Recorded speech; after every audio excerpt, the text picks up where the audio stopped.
Welcome back inside Etihad Arena in Abu Dhabi, where Dmitry Bivol has successfully defended his 175-pound title, soundly outpointing Gilberto Ramirez to hand Ramirez the first loss of his career. I'm Chris Mannix, joined by Barry Jones, Ade Oladipo. Fellas, tremendous performance by Dmitry Bivol tonight. Was this even better, Ade, than what we saw with Dmitry against Canelo? Yeah, I think so, because I think a lot of the questions coming into the fight in terms of how we thought the fight would play out would be Gilberto Ramirez on the front foot, right? The first 4 or 5 rounds, you thought, okay, it's going to be him pressing the action. But it wasn't. It was Bivol pressing the action, landing the better shot, the combinations as well. And look, he came into this fight as a slight favorite. And I thought maybe that might work against him, because I always feel like he raised his game when the pressure's on. But no, I think he showed that not only is he arguably the best light heavyweight out there, I know some people are going to argue about Beterbiev. He's a pound-for-pound top 5 for me in that performance, fighter of the year as well. He surprised me there. That was an unbeaten Gilberto Ramirez. Yes, questions about Gilberto Ramirez's wins that got him to 44-0, but regardless, that's an unbeaten fighter that I thought he won comfortably. I gave Ramirez only 3 rounds. Barry, I'm always going to rank the Canelo win as the biggest and best win of Bivol's career, but it was the way he won tonight. Gilberto Ramirez came in with his reputation as a pressure fighter, but it was Bivol operating on the front foot most of the night. Yeah, well, on paper, this was a harder fight than Canelo, because the guy got a massive long reach. He can punch. I know Canelo can, but he's physically bigger. Physically, you would think physically stronger, but I'm not quite sure about that. So on paper, it was going to be a more difficult fight, and it wasn't. He looked cagey for the first 4 rounds. But that's sort of, if you go back to some of Bivol's earlier fights, that's sort of his MO. He doesn't do too much. It's like he's testing the waters with what you react to.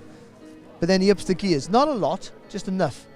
And again, the feet, and it's very subtly. Just little movements. He leans onto the back foot, and you think, why? And we were frustrated.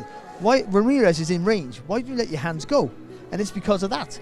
The little tiny movements with the feet, the leaning back onto the back foot, and you're there, but you don't feel comfortable to let your shots go with conviction. And you know what it is as well? I think he's got respectable power. It's not detonating power. You think of other light heavyweights in the past like Kovalev. It isn't that type of power. But Ramirez got in. It was almost he was afraid to let his hands go because he felt something in the first 4 or 5 rounds. He felt the power of Dmitry Bivol. And look, I have to admit, I think I've slept on Bivol. When he fought Craig Richards, I thought, not that special. When he fought Joe Smith, I thought it was okay, but he got caught late in that fight. And I was like, you know what? A few more seconds in that fight, you never know. I feel like I've slept on him, and he's crept up on me. And I do believe that we are looking at one of the best fighters right now.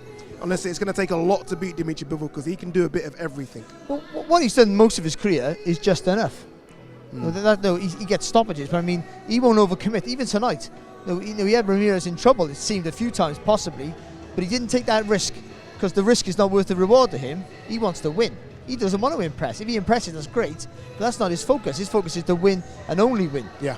I think there have been 3 chapters in Dmitry Bivol's career. The first part was the early part when he looked like a big knockout artist, called the Russian version of Gennady Golovkin when he was fighting in his early days on HBO. Then there was kind of the malaise, the middle part, where he's fighting so-so fights against guys like Craig Richards. He dominates but doesn't really destroy someone like Joe Smith. This feels to me like a fighter entering his prime, who's just hitting his stride in the light heavyweight division. And now he goes from the hunter for so many years to the hunted. He's going to have some options out there, Adi. He could have a rematch potentially with Canelo Alvarez. We know Bivol wants Artur Beterbiev in his next fight. Joshua Buatsi is a marketable fight over in the UK. What do you think is next for Bivol? Look, he wants the Beterbiev fight. That's what he wants. Obviously, we know Beterbiev's got work with Anthony Yard in the UK. And we also know, unfortunately, that Beterbiev has a long history of injuries, right? I mean, it's a case of, this guy fights once a year, not because he wants to, but because his body, for some reason, can't keep up what he wants to do in the ring. So he might have to take something in between. And now, look, the in-between options are good options. There's Canelo, right? T-Mobile Arena, maybe Vegas, we go there again, a lot of money. I think he takes a Buatsi. I think he takes a stopgap while he waits for Canelo. Look, Canelo, we know, has had hand surgery. Eddie Hearn has said that Canelo will be able to fight back in May. I don't know if he will be. And if he isn't, and it is a September date, you take something in between. Joshua Buatsi was here. It's a big fight in the UK. It will sell out the O2 Arena. Maybe you do that. That's a big if. Like, if Canelo's healthy, you take that fight. Oh, that's absolutely, a massive yes. fight. You don't turn down the money for that Would fight. he take it at 168 if Well, given that's the options? question I have for Barry here. Because, Barry, I think that you could do the fight at 175. It would still be marketable. It would still be a big fight. But I do think it adds a layer of intrigue to see Bivol drop down to 168 and fight for all 4 of Canelo's belts, because that's legacy building. And then also, the whole thing about you only beat me because I was too big. Well, I'm at your weight now. So, yeah. No rehydration clauses, though, please. If we're going to do 168, let's do 168. Yeah. Well, whatever Dmitry Bivol does next, it's going to be a big fight. He has risen to that level. We'll be back here on DAZN next week, right down the street in Cleveland, Ohio. I think you can take the train there to get there from here, I'm pretty sure. Tune in next week for Montana Love returning against Steve Spark. We will see you there.